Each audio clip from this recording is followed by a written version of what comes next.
নির্দেশক জেলা শাসকদের নির্দেশ দিল নবান্ন, কি বলে? কেন দিতে হচ্ছে তো জানেন, অনিচ্ছা সত্ত্বেও দিতে হচ্ছে। ভারত সরকার ইতিমধ্যে সুপ্রিম কোর্টে গেছে যে পশ্চিমবঙ্গ সরকার জমি দিচ্ছে না, এবং কেন্দ্রীয় স্বরাষ্ট্র সচিব মাননীয় গোবিন্দ মোহন গত 8 মাসে 3 বার রাজ্যের সমস্ত প্রধান আধিকারিকদের সঙ্গে মিটিং করেছেন, এবং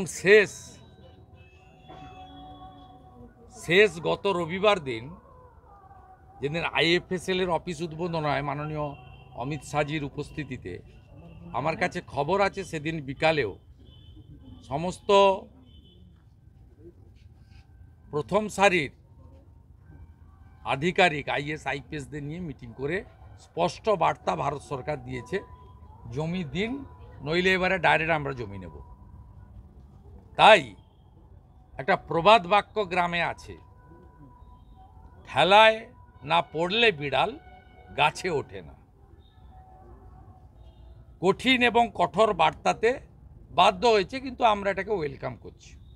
540 কিলোমিটার জায়গা খোলা আছে, হু হু করে আমাদের ভারতীয় মুসলিমদের নিয়ে কোনো বক্তব্য নেই।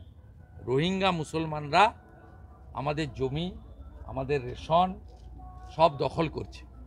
লাভ জেহাদ, ভোট জেহাদ, ল্যান্ড জেহাদ, ধর্ম জেহাদ সব এরা এখানে এসে করছে।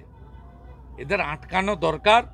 আটকানো তখনই সম্ভব ভারতবর্ষের যশস্বী স্বরাষ্ট্রমন্ত্রীর ভাষায়।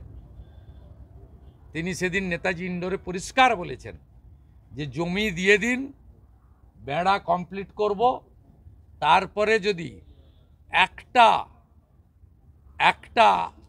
সামান্য, মানুষ তো দূরের কথা, একটা সামান্য পিপিলিকাও এখানে প্রবেশ করে, তার দায়িত্ব BSF নেবে। প্রকাশ্যে সেদিন 12,000 বিজেপি কর্মীর সামনে আপনারা লাইভ করেছেন, লক্ষ লক্ষ লোক দেখেছে, স্পষ্ট বার্তা দিয়ে দিয়েছে, জমি দাও, হিসাব বুঝে নাও। এটা আগে দিলে পশ্চিমবাংলায় এই 70-80 লক্ষ রোহিঙ্গা মুসলমান ঢুকে আমাদের এখানে ছোট ছোট বাচ্চা মেয়েদেরকে তুলে নিয়ে গিয়ে শারীরিক নির্যাতন, লাভ জেহাদ, ধর্ম পরিবর্তন, ভোট জেহাদ, জমি দখল করে ল্যান্ড জেহাদ, যেখানে সেখানে ঝুপড়ি বসতি স্থাপন করা, আর আপনাদের দয়ায় ভুয়া আধার কার্ড, এপিক কার্ড বানানো। আপনার দলের প্রাক্তন মন্ত্রী MLA কাকদ্বীপ মন্টুরাম পাকিরা বলছেন 10,000 টাকা দিলে তো সব করে দেওয়া যায়। এটা বন্ধ হবে। এটা ভারতীয় জনতা পার্টির স্বার্থে নয়, সমগ্র ভারতবর্ষের স্বার্থে। এই কাজটা যদি মমতা বন্দ্যোপাধ্যায় 2011-তে ক্ষমতায় এসে করতেন, আজকে পশ্চিমবঙ্গের এই অবস্থা আমাদের দেখতে হতো না। আরজি করের পরে NRS-এ চলছে গোপনে চলছে ওই কী বলে শিক্ষা, সে কী বলবেন এটা নিয়ে? কি শিক্ষা? আরজি করে কোচিং চলছে। আরজি করের মতো NRS-এ গোপনে চলছে। স্বাস্থ্য দপ্তর না থাকার জন্য হচ্ছে। পশ্চিমবঙ্গ থেকে প্রত্যেক মাসে 10 লক্ষ করে পেশেন্ট নয় ভেলোরে যায়, নয় উড়িষ্যায় যায়, নয় এমসে যায়, নয় টাটা ক্যান্সার হসপিটালে যায়, নয় বাঙ্গালোরে মণিপালে যায়, নয় শঙ্কর নেত্রালয়ে যায়, নয় আপনার চণ্ডীগড় PGI বা হায়দ্রাবাদে PGIর কাছে যায়। সবগুলো তো ভূতখানা।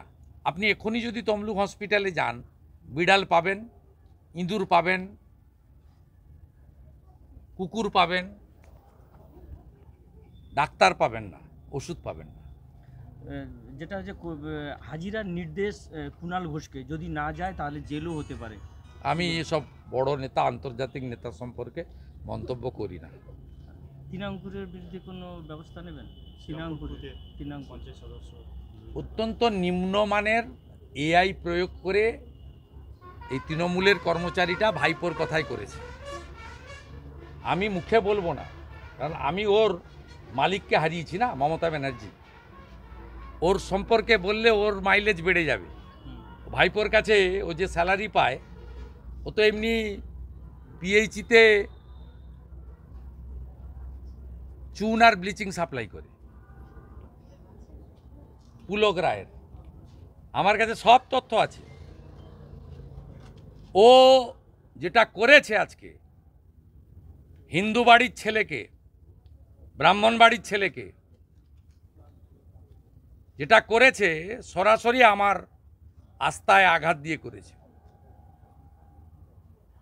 এর ফল ওকে ভুগতে হবে।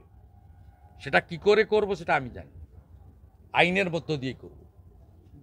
এটা নয় তো আজকেরটা নয়।